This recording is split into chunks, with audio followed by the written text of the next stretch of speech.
All right, guys, it's goals part two. Let's go.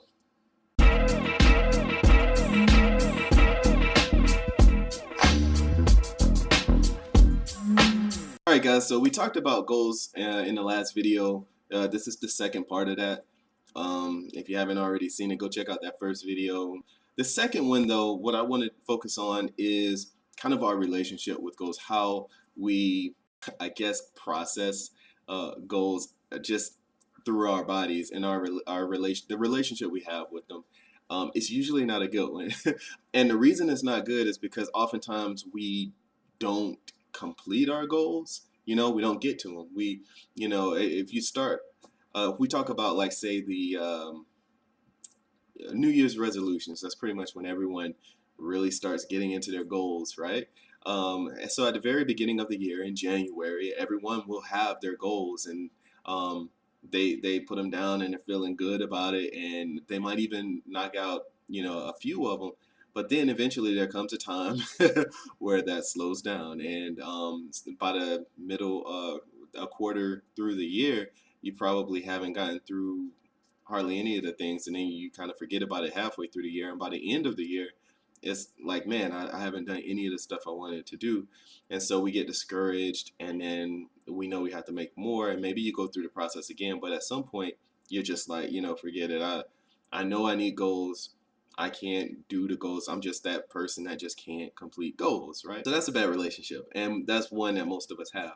First of all, people rarely get through, like, all of their goals, like, initially. You know what I mean? It's pretty much with anything else. I mean, you're gonna fail at it.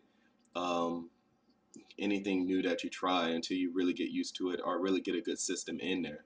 But if you do find yourself failing at goals too constantly, oftentimes maybe you have too many goals or you're just not setting the goals up right. One of the best things to do really is to limit your goals. Maybe just instead of having that list of 57 goals that you're gonna you're gonna get to, let's start with three. Actually, what you can do is you can still keep that list of 57 goals, but put it in a notebook somewhere, and on your board, which you should have a board, like a whiteboard somewhere in your house, and I'm sure that'll be a video some other time. We'll talk about that. But on that board or somewhere where you can visibly see it, you want to just focus on three goals, four goals, or whatever it is, right? Just keep those up there till you finish them, and once you get all of those done, then you can pull from that list of 57 goals that you got set, right? So you don't want to put all 57 up there because it's just not going to be conducive for you. It's intimidating when you're looking at, like, a ton of goals and you've only crossed off one. That's not going to help you. So definitely make sure that you um, just put a limited number of goals on the board. Now, and even with those goals, those three goals, you might could even just put up one and break it down into different milestones, different other markers of breaking down that one goal.